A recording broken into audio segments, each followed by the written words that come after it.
Meltdown begins. ILHAN Omar meltdown on stage as deportation news spread. This is really getting hot. Let's delve into it. Remember, if you're coming across our page for the first time, don't forget to watch this video to the end so you get the real gist. So the Republicans passed the SAVE Act today. Don't worry, don't panic, we knew this was going to happen. The Senate is where the real battle is, and the House only had to pass it by a majority. Every single Democrat voted against the SAVE Act except for one. I don't know who that Texas asshole is, but he needs to go. And one Republican didn't even vote. But the Senate is a whole different issue. Because in the Senate, it would need 60 votes to pass, and they don't have nearly that many. And Majority Leader John Thune already knows that, which is why he hasn't brought it up to a vote, and it's been basically stalling for several months. Which is why the House revised it and passed it again, even though it still fucking sucks. It would require millions of Americans to have to re-register to vote, and they would have to do it in person because they would have to show proof of citizenship. Again, this would not only potentially cause over 20 million people to not be able to vote, but a lot of those would be Republican voters, because the main demographic of voters for Republicans are boomers, who most likely don't have access to that kind of documentation. And it would also backlog registrations for months, because people have to do it all in person and couldn't register online. Thankfully, in the Senate, Chuck Schumer has said multiple times that the SAVE Act is a poison pill that will kill any legislation it is attached to. He has several times likened it to Jim Crow laws,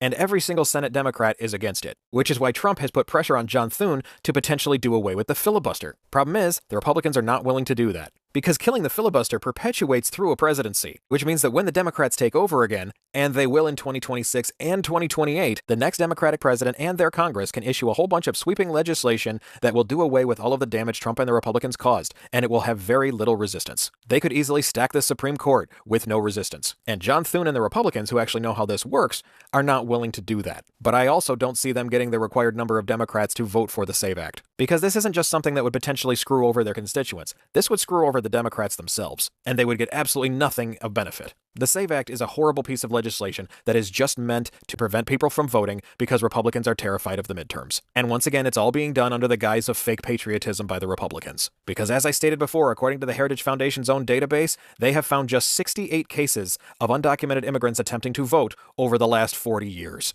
Once again, the Republicans are just creating an imaginary problem and pretending to solve it to suit their own ulterior motive. We are looking at in Washington, D.C. is the SAFE Act, which is a piece of legislation that is in regards to, they say, creating a safe election. And we say it is a bill that disenfranchises half of the population in the United States. It's a bill that requires for people to show a proof of citizenship.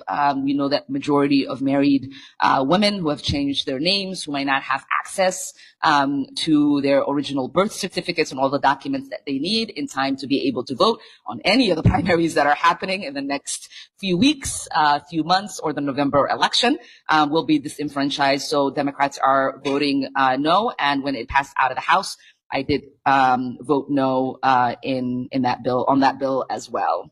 Is ILHAN Omar actually on the side of Iran right now? What am I talking about? Well, I'll tell you. This morning, Representative ILHAN Omar posted this to X, claiming that President Donald Trump only struck Iran this morning because it's Ramadan.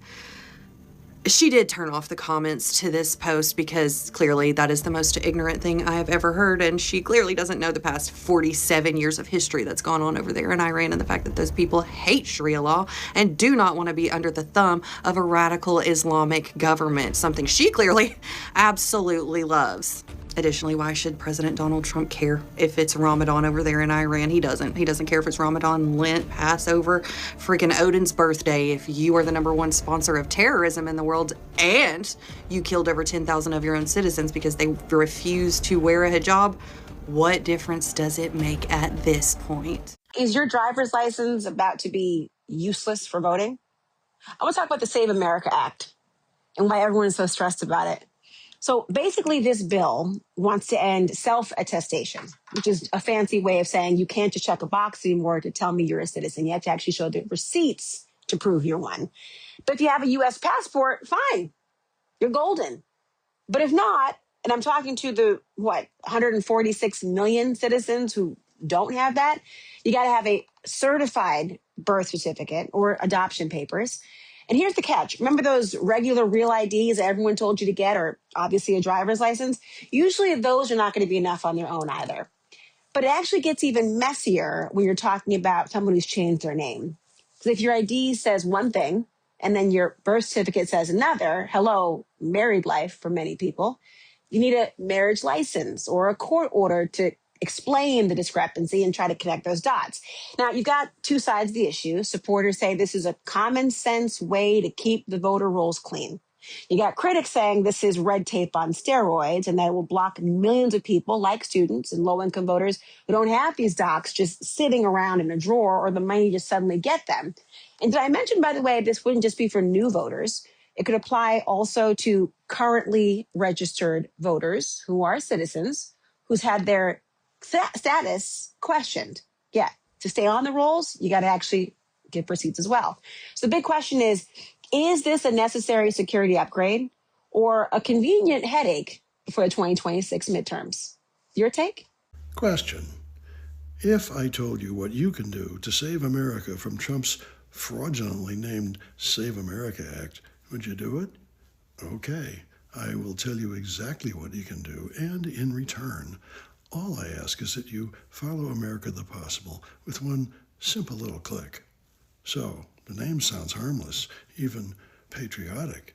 It's neither. What it is one man's diabolical scheme to control the outcome of elections. His plan would end online and mail-in registration, making it harder for 30 million people, including seniors, veterans, and disabled Americans, to vote. It would strip states of control over their own elections and ship your personal voter data off to political operatives in Washington to use as they please. And his excuse? Oh, the need to solve a voter fraud problem that every study says doesn't exist. It's a scam. And as I speak, it's up for debate in the Senate. If we want to stop it from passing, we have to act right now. So call the Capitol switchboard and ask to be connected with your senators.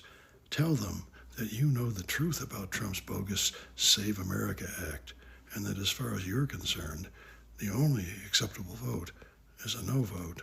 Breaking moments are spreading fast, and ILHAN OMAR is at the center of intense reactions as deportation news sparks a wave of concern.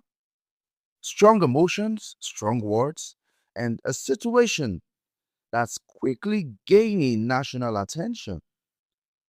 Welcome to our channel. This is where we spot the difference and we give a balance to breakdowns based on viral news. Remember, this video is for commentary, analysis, and public discussion and educational purposes only.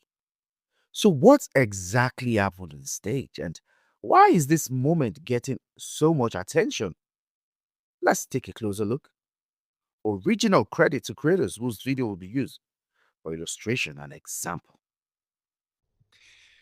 The Save America Act is President Trump's #1 legislative priority right now. It passed in the House in February with every single Republican and one asshole Democrat voting yes. Now, the man who wrote it, Republican Senator Mike Lee of Utah, said at a press conference last week that if it fails, it would be, quote, a suicidal move for Republicans. He also said publicly that without this bill, Republicans will lose power likely for a long time.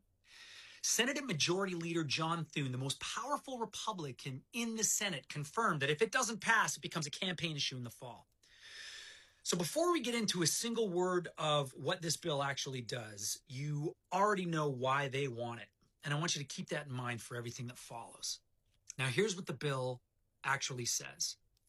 Every American who wants to register to vote or update their registration has to show up in person to a government office to prove citizenship with a passport or a certified birth certificate.